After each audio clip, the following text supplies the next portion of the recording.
Today, let us see one interesting problem based on the impulse response and the properties of uh, impulse response for the LTI system. Here in the question, they have given you the input-output relationship for the discrete time system. Okay, y of n is equal to in the form of x. Okay, this is one input-output relationship they have given you.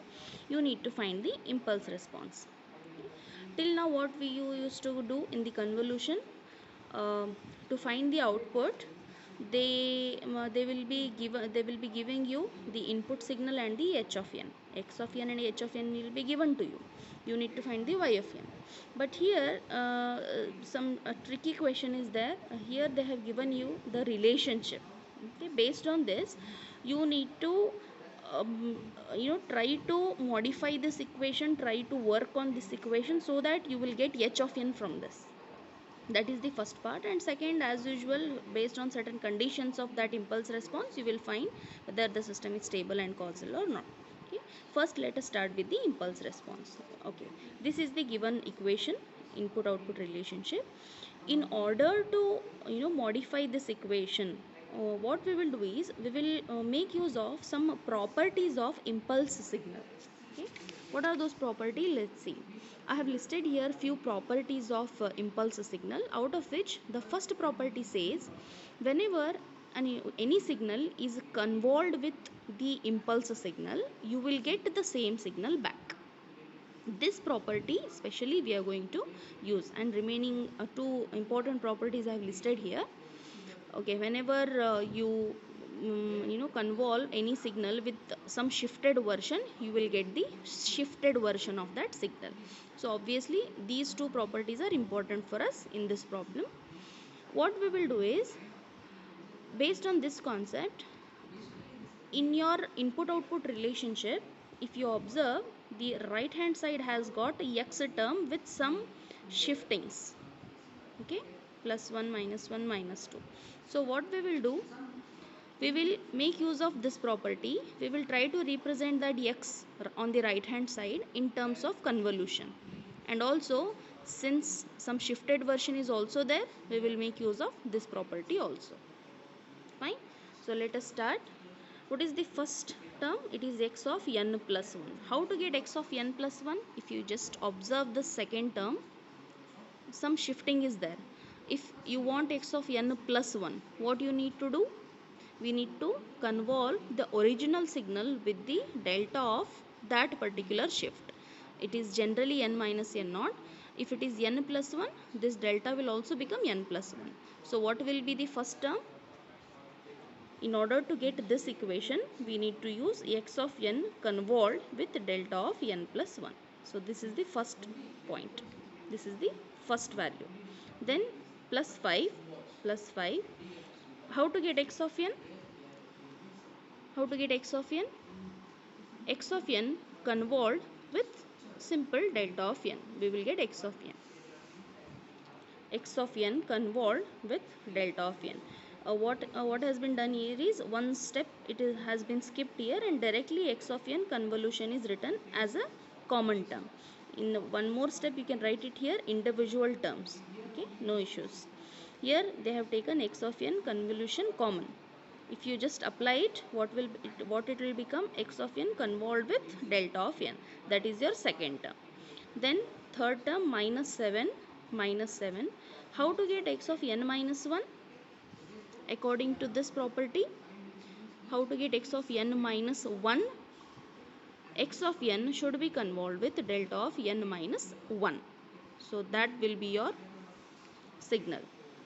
So minus 7, x of n convolved with delta of n minus 1. Again x of n convolution is common outside. Plus 4. Plus 4. How to get x of n minus 2? Based on the second property, to get x of n minus 2, you need to make the convolution of x of n with delta of n minus 2. Hence it is x of n convolved with delta of n minus 2. Okay, remember this. And then x of n convolution is common. If you just apply it to everything, so 4 terms you will get. And finally, this equation looks like this y of n is equal to x of n convolved with h of n. Okay, this is our convolution equation, right? Y of n output is got by the convolution of two signals x and h. This is our convolution equation. This equation what we got, it looks like that. Y of n is equal to x of n convolved with some term, and this sum term, if we compare it with your convolution equation, it looks like it is h of n. This bracket term is your h of n. H of n is nothing but the impulse response. Hence, just by comparing this equation with your standard convolution equation, you say that h of n is this four terms which are there in the bracket. This is our required thing. Find the impulse response. We have found out the impulse response by this input output relationship. We have made use of impulse signal property here. Okay, which are those two properties? To get one signal, we will convolve that signal with the delta of n, and if you want some shifted version of that signal, original signal should be convolved with the shifted version of the impulse signal. Okay, these two properties we have make use of. So this is the first part of the problem. What is the second part? We need to check for stability and causality. We know already certain conditions are there. We know we need to check for h of n to find whether the system is stable and causal or not. What is the condition for stability? We need to evaluate this sum of h of k. This is the condition. Okay, and this value, when you calculate, it should be some bounded value, limited value less than infinity. That is the condition for stability. So let us see. We have got, if you just see here, finally what h of n we got, it is in terms of delta. Can we try to write this in the form of some samples, because delta indicates only single point values. Okay, if you just put a flower bracket, how many values are there? 1 2 3 4. Four values are there. What is the coefficient of delta of n plus 1? It is 1. What is the coefficient of delta of n? It is 5. What is the coefficient of delta of n minus 1? It is minus 7. And what is the coefficient of delta of n minus 2? It is plus 4. So you will get 4 samples. And what is the what does this mean? How the signal looks like? If you draw this h of n, it looks like this. Delta of n starts at 0. Okay, so whose coefficient is 5, means at 0 you have 5. And delta of n plus means right hand side, so it is at minus 1 point you have amplitude 1, and on the right hand side n minus 1, that is at 1, you have minus 7 below, minus 7, and n minus 2, that is at point 2, you have amplitude plus 4. Okay, so this is how the signal looks like. So what is the origin point? 5 delta of n. So what you can do, simply indicate one arrow mark just to show that this is your origin point. Okay, so this is how h of n looks like. How many samples are there in h of n? It is a limited signal with 4 points. So now can you calculate this sum? General summation is, the range is from minus to plus infinity, but for our case it is only 4 values. What are those 4 values?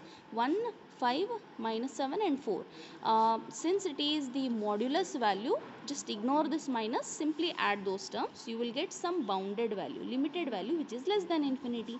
So the condition is being met. Hence the system is stable. This is about the stability. We checked for the stability based on the impulse response. Similarly, what is the condition for causality? What causality says? For n and less than 0, that is on the left hand side, your impulse response should not, it should be 0 actually. Okay, that is the condition. The condition says your h of n value should be 0 for n less than 0. On the left hand side, if you have a signal like this, here you should not get any value. You can have right hand side signal, but here you should not get any signal. Let's see whether h of n follows this condition. Just now we have drawn h of n. Whether on the left hand side signal exists? Yes, at -1 you have some amplitude. So the condition is not getting satisfied. As your h of n has these left hand side values also, what you conclude? You can say that the system is non-causal. So this is one interesting problem which is based on finding the impulse response and checking for conditions based on the input output relationship.